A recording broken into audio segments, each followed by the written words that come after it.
उहे हज़ारे सिंधी हुआ जिन फीथो ईजाद करे पूरी दुनिया के इहो ज़ाहिर करे ॾेखारियो त हिन काइनात में सिंधी माण्हू खां सवाइ तरक़ी जो सवाल ई पैदा नथो थिए।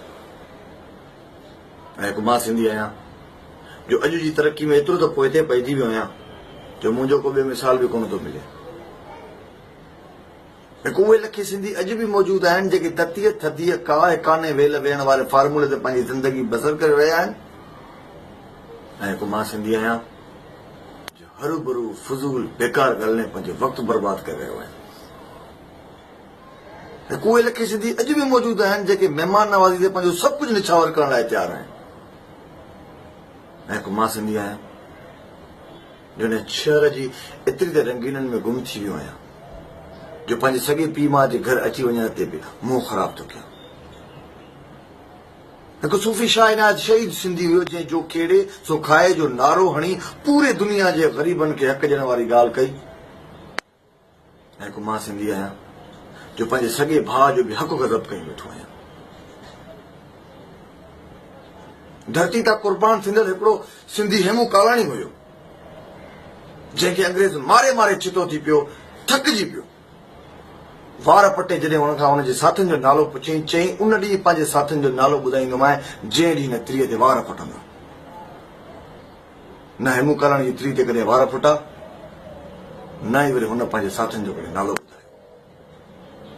ऐं हिकु मां सिंधी आहियां जो हर वक़्तु पंहिंजे दोस्तनि जा पेर कढण में ऐं उन लाइ खॾूं खुटण में का कसर नथो छॾे।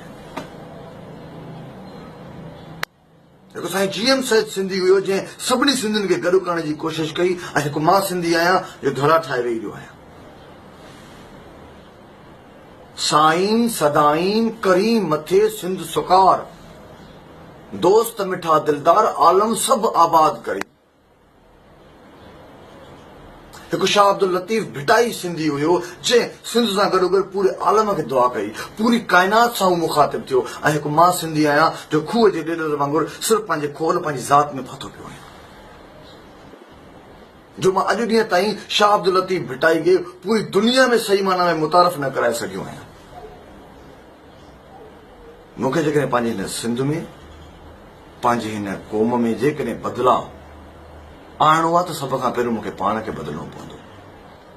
मूंखे पंहिंजे एबनि ते नज़र विझणी पवंदी। मूंखे पंहिंजी सुस्तियूं ख़तमु करणियूं पवंदियूं। मां चाहियां थो त सुस्तियूं ख़तमु थियनि। मां अॼु खां वठी इहो अहद थो कयां त मां कोशिशि कंदुसि त पंहिंजे क़ौम जी उमेदुनि ते पूरो लहां। मां कोशिशि कंदुसि त क़ौम जी अखियुनि जेके ख्वाब ॾिठा आहिनि उन्हनि जी ताबीर तलाश करियां।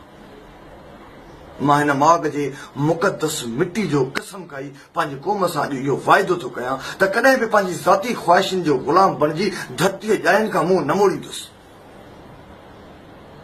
कॾहिं बि ठोगियनि सां ठाह करे पंहिंजनि जी कुख में कान कोन हणंदुसि। न ई सब्र जी सुईअ सां चप सिबी ज़ुल्म सहंदुसि। मूंखे कसम आहे हिन धरतीअ जे धनारनि जो, मूंखे कसम आहे पुखनि पहवारनि जो, साणे ऐं सगारनि जो, मूंखे कसम आहे जवाननि ॿुढनि ऐं ॿारनि जो, मूंखे कसम आहे पगर में पोरियो कदर मज़दूर ऐं हारियुनि जो, मूंखे कसम आहे हिन अजरक पटके ऐं टोपीअ वारनि जो त मौजूदा हिन दोज़ख जहिड़ी धरतीअ खे जन्नत बनाइण जे लाइ जतन कंदुसि। सिर त्रियत रखी हक़ जो होको हणंदुसि।